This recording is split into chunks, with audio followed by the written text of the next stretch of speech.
Division study ऐसी के में आपका स्वागत है। आज हम अपना नया चैप्टर शुरू करने जा रहे हैं। चैप्टर 3 है ये 12th standard NCERT kinship caste and class. अब ये चैप्टर हमारा फोकस करेगा कि हमारी सोशल जो हमारा जो समाज था उस टाइम का, ठीक है, हमारी सोशल हिस्ट्री पे बेसिकली। और हम कुछ टेक्स्ट जैसे कि मनुस्मृति और महाभारत, ठीक है, और भी धर्मशास्त्र, इस तरीके के भी टेक्स्ट जो हैं, हम लोग थोड़ा सा इसके बारे में, इनसे हमें क्या इन्फॉर्मेशन मिलती है कि उस वक्त के समाज के बारे में, जो पीरियड हम अभी इस वक्त पढ़ रहे हैं, ठीक है, जो टाइम पीरियड हमें दे रखा है उस पीरियड के बारे में हमें एक तरह से उस समाज के बारे में, उस टाइम के समाज के बारे में क्या पता चलता है, हम सोशल हिस्ट्री कैसे उसकी बना सकते हैं, हमें क्या इन्फॉर्मेशन मिलती है, उस तरफ उस टाइम पे किस तरह के लोग थे, क्या सोचते थे, क्या डेवलपमेंट्स थी, ये सारी जो डिटेल्स हैं ये अब हमें इस चैप्टर में जो हम पढ़ेंगे वो इन ही कुछ बुक्स के आधार पे हम अपनी इंफॉर्मेशन कलेक्ट करके उसको डिस्कस करेंगे। ठीक है, तो पहली जो चीज है, पहला जो टेक्स्ट है हमारे पास आती है महाभारत। आप सब जानते हैं महाभारत एक एपिक है, ठीक है। अब इस एपिक के बारे में, ये जो एक महागाथा है, ये जो एक स्टोरी है, बेसिकली दो एक मतलब ताया और चाचा, इनके जो बेटे हैं, मतलब जो बच्चे हैं, ठीक है, इन भाइयों कजन्स के बीच में बेसिकली ये बात हो रही है। कौरव, आपने जब महाजनपद और जनपद का चैप्टर पढ़ा था तो एनसीईआरटी में आपने एक मैप देखा होगा, जब महाजनपद की बात कर रहे थे तो एक कुरु महाजनपद भी था। तो ये कुरुओं के बारे में है, कुरु कुल के बारे में है। अगर आपने महाभारत सीरियल देखा होगा तो ये टर्म्स आपको बहुत फैमिलियर लगेंगी कि ये कुरु कुल है, ठीक है। जैसे धृतराष्ट्र के बेटे कौरव और महाराजा पांडु के बेटे पांडव, इन दोनों इन कजन्स के बीच में धृतराष्ट्र और महाराज पांडव जो थे ये भाई थे। क्योंकि जो धृतराष्ट्र थे वो बड़े थे तो कायदे से उनको राजा बनना चाहिए। ये महाभारत की ही स्टोरी है जो इस पर्टिकुलर चीज पे फोकस रखती है। पैट्रिलिनी, ये मैं आपको सारी डिटेल्स, सारी टर्म्स बताऊंगी, पहले आप ये हल्की सी स्टोरी समझ लें अगर आप नहीं जानते तो। धृतराष्ट्र बड़े बेटे होने के नाते थ्रोन पे यानी कि राज्य पे अपना हक, जायज हक रखते थे। लेकिन क्योंकि वो आंख से मतलब वो देख नहीं पाते थे, उनकी आंखों में रोशनी नहीं थी, वो जन्म से आंखों की रोशनी उनकी नहीं थी, तो उन्हें इसी वजह से राजा का दर्जा नहीं, राजा उनको नहीं बनाया गया। उनकी जगह उनके छोटे भाई पांडु को राज्य दिया गया। लेकिन क्योंकि पांडु की बहुत जल्द मौत हो गई थी तो महाराजा धृतराष्ट्र को ही एक तरीके से उस वक्त महाराजा बना दिया गया। वैसे जो कि अदरवाइज, क्योंकि अगर आप शारीरिक तौर से स्वस्थ नहीं है तो उस टाइम पे इस चीज को मना करते थे कि उस टाइम पे आप राजा नहीं बन सकते। लेकिन बात ये तय हुई थी कि अभी तो धृतराष्ट्र राजा बन जाए, फिर उसके बाद आगे जो है ये बेसिकली तो पांडु राजा की तरफ के एक तरह से रिप्रेजेंटेटिव बन के राज्य कर रहे हैं। बाद में तो पांडु के बच्चों को ही मिलना है, मतलब पांडवों को ही ये राज्य मिलेगा। तो बात ही यहाँ से शुरू हुई कि धृतराष्ट्र के बेटे कौरव जो सबसे बड़े थे दुर्योधन, और पांडु के जो 5 बेटे थे उनमें सबसे बड़े युधिष्ठिर, तो इन दोनों में से किसको राज्य मिलना है। सारी लड़ाई, सारा जो आप कह दीजिए फसाद है, इसी चीज को लेकर था। और महाभारत ये पूरी स्टोरी जो है इसी के आगे पीछे घूमती है, ठीक है। सही क्या है, गलत क्या है, क्या होना चाहिए पर क्या हो गया, और बहुत सारी मॉरल वैल्यूज, जो है वैल्यूज हैं, उससे रिलेटेड बहुत सारे स्टोरीज इसमें हमें देखने को मिलती हैं।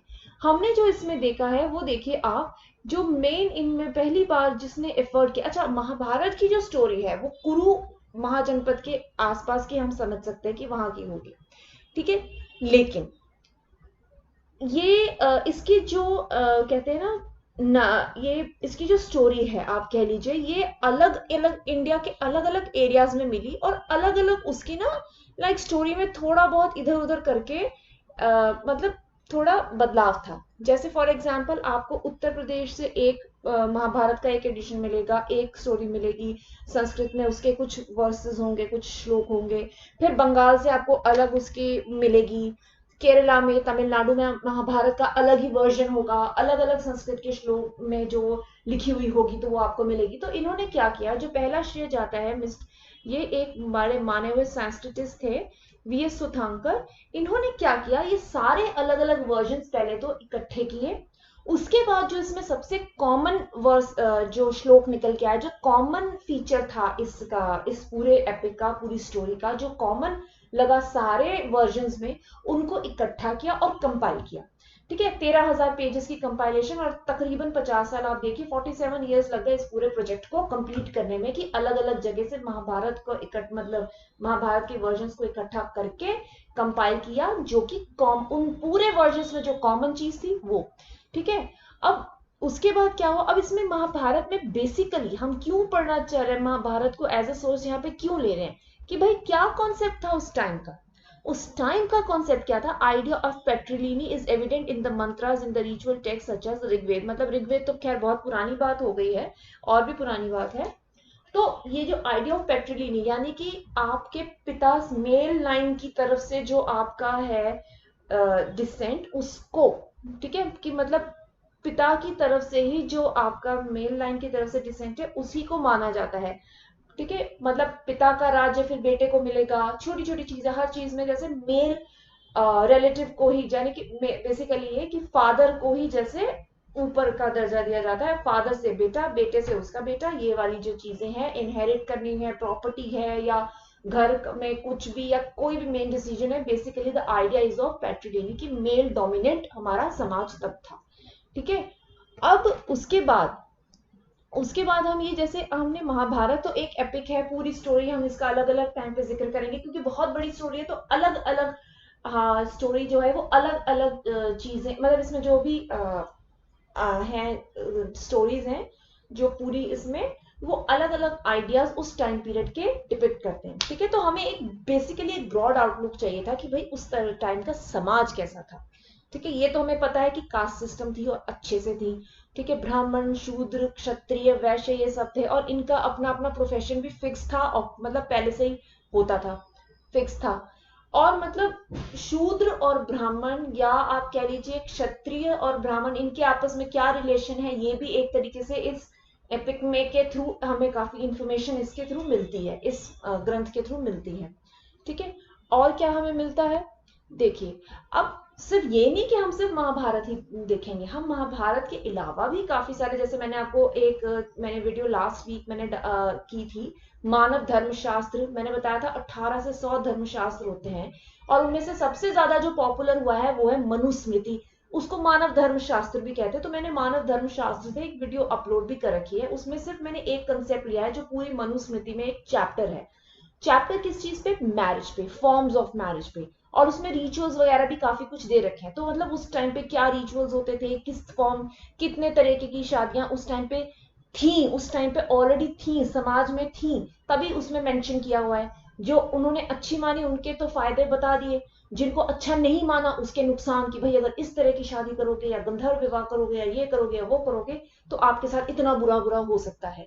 ठीक है, अब सोशल नॉर्म्स क्या है और गोत्र क्या है। अब देखो, अभी तो हमने महाभारत का जिक्र किया, उससे पता चल गया कि पैट्रिलिनी मतलब मेल रिलेटिव, मेल जो आपकी जो है ना, कि मतलब मेल लाइन की तरफ से वो आपका जो डोमिनेंस रहेगी आपके कोई किसी भी काम, इंपॉर्टेंट काम में जो होगा टाइम की सोसाइटी में, वो रहेगा, वो तो हमें समझ में आ गया। ठीक है, वो तो हमें पता चल गया, लेकिन उसके अलावा भी बहुत सी चीजें थी। अब वो क्या थी, अब कोड्स ऑफ सोशल बिहेवियर जो थे, वो संस्कृत टेक्स्ट जैसे कि धर्मसूत्र और धर्मशास्त्र में लिखी हुई है। अब एक मनुस्मृति तो मैं बार बार बोल ही रही हूँ, उसका तो काफी इंपॉर्टेंट, उसको माना ही गया है।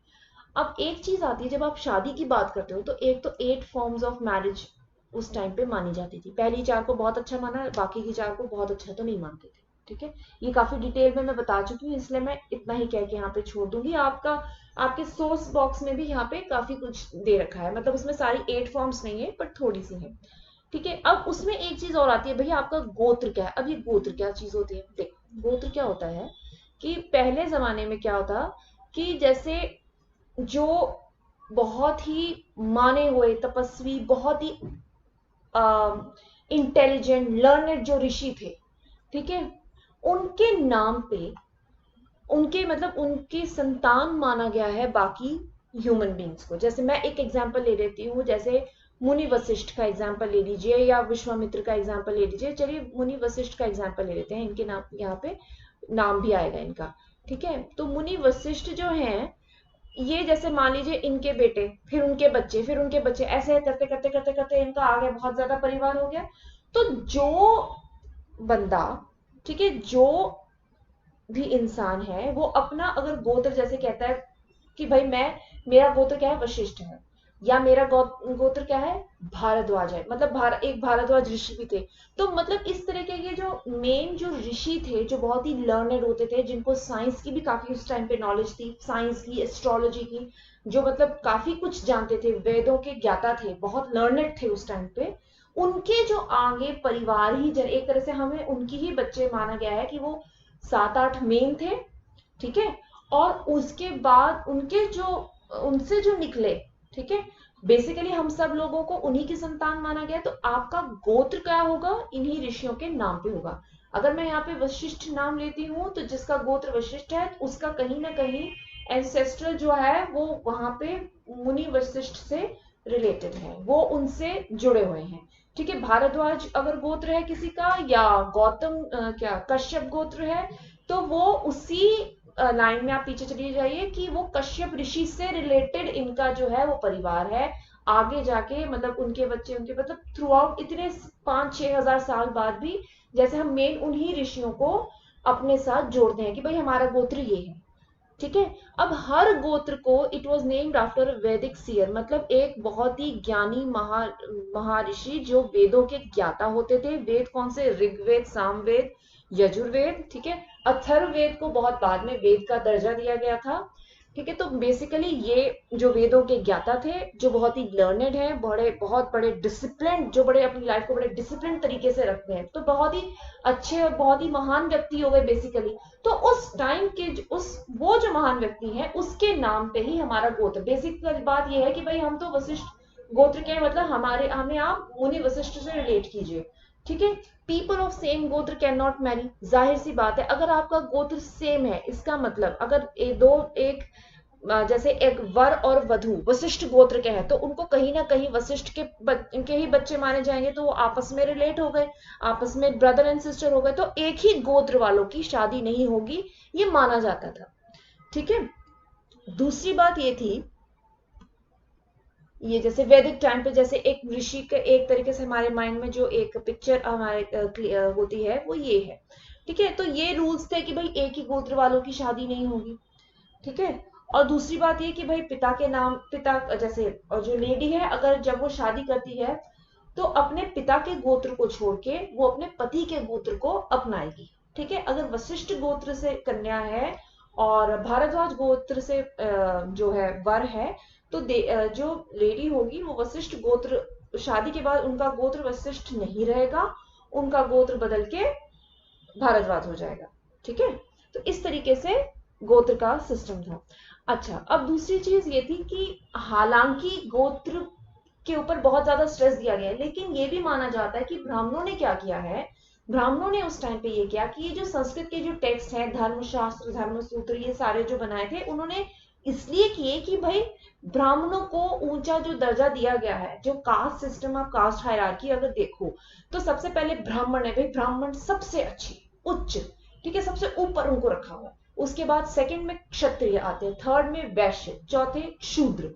तो ये जो एक तरीके से ऑर्डर बनाया है सोशल ऑर्डर में कि ब्राह्मण सबसे ऊपर है, तो ब्राह्मणों ने अपनी उसी पोजीशन को कायम रखने के लिए ये धर्मशास्त्र और धर्मसूत्र इन्होंने एक तरीके से ये ऐसा कहा जाता है कि संस्कृत के ये जो टेक्स्ट हैं इनको इसीलिए लिखा या कोड ऑफ कंडक्ट को इसमें इसलिए मेंशन किया, धर्मशास्त्रों में, धर्मसूत्र में या मनुस्मृति में, इन सब में इसलिए मेंशन किया ताकि उनकी जो ये पोजीशन है वो बनी रहे, उसको कोई चैलेंज ना कर सके। क्योंकि देखो जब वक्त बदलता है, वक्त आगे जाके जैसे समाज भी बदलता है, सोसाइटी चेंज होती है, तो लोगों की सोच भी बदलती है।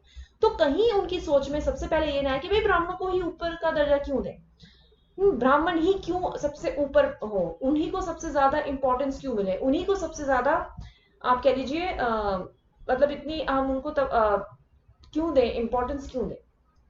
तो कहीं इस चीज पे क्वेश्चन ना हो जाए, तो इसीलिए धर्मशास्त्र और धर्मसूत्र कंपोज किए गए, ऐसा भी कहा जाता है।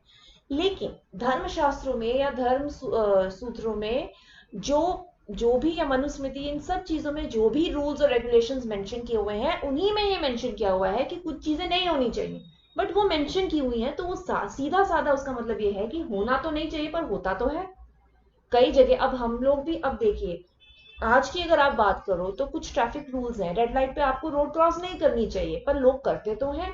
अगर आप रूल बुक पढ़ोगे तो ऐसा लगेगा कि ऐसा नहीं होना चाहिए, तो होना तो नहीं चाहिए पर होता है। ठीक है, तो दोनों साइड्स को ध्यान में रखते हुए हिस्टोरियंस ने उस टाइम के समाज को, उस टाइम की सोशल हिस्ट्री को रिकंस्ट्रक्ट किया, और एक ही टेक्स्ट को नहीं उन्होंने माना, उन्होंने अलग अलग टेक्स्ट को कोशिश की कि जहां जहां से उनको मिल सकती है इंफॉर्मेशन वो उन्होंने ली। ठीक है, अब रूल बुक कहती है कि आपको ब्राह्मणों का आदर करना चाहिए, करते भी थे उस टाइम पे, मेजोरिटी करते थे। आप सातवाहन तक देखिए, आप रिकॉर्ड्स अगर देखें तो दिखता है, ऐसा लगता है कि बहुत करते भी थे।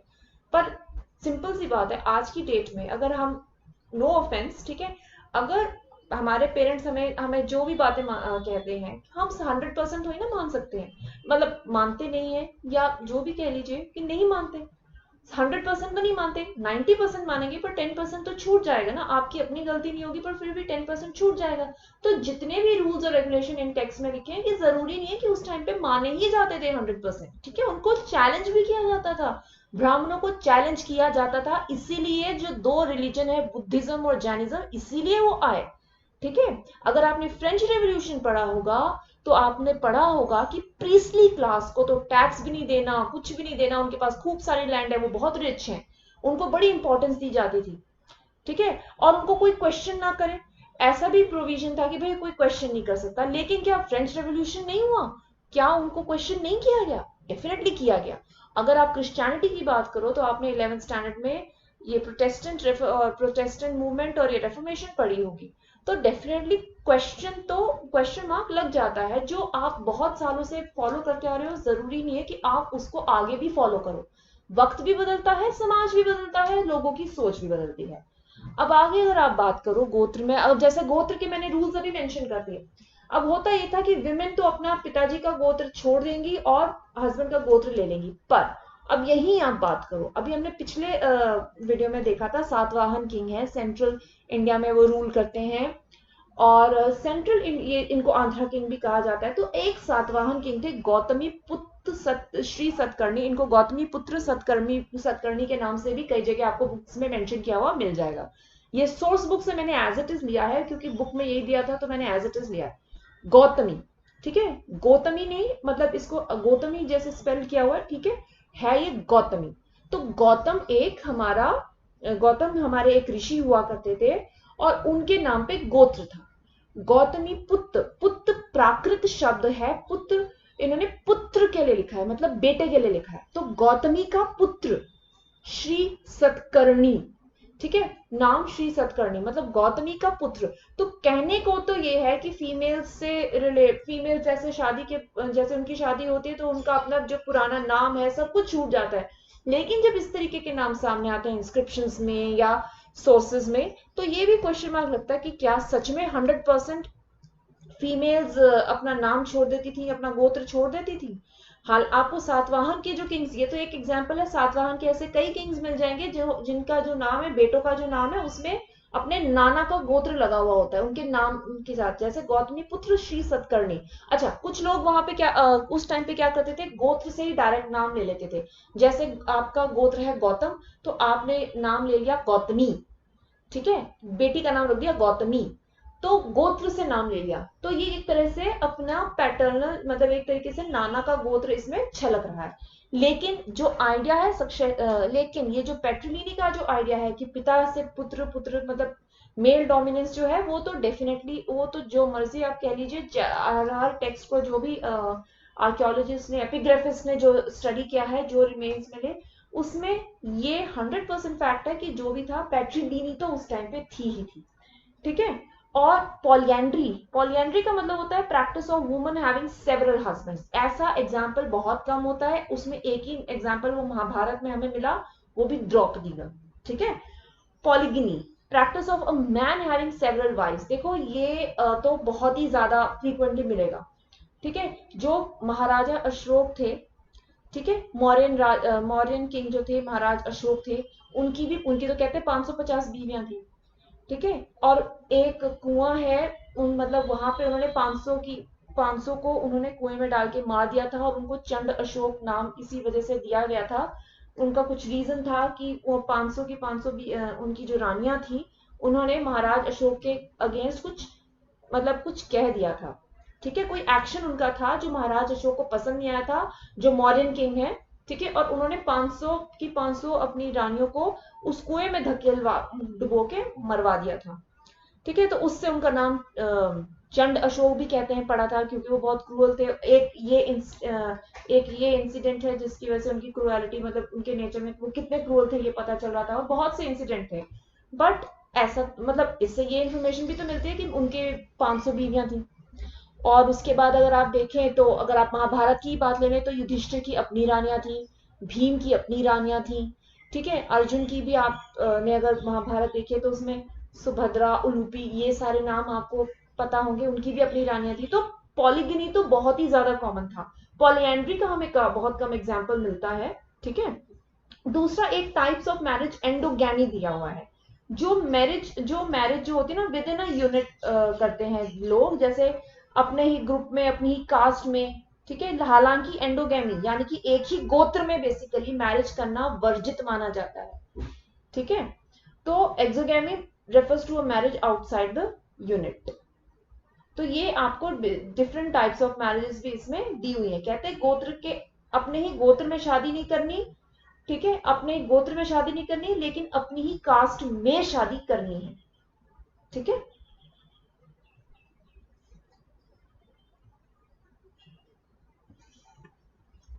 तो आज हम यहीं तक करेंगे, नहीं तो हमारा लेसन बहुत लंबा हो जाएगा। तो आखिर तक बने रहने का बहुत बहुत धन्यवाद। अगली वीडियो के साथ मैं बहुत जल्द आऊंगी, तो थैंक यू।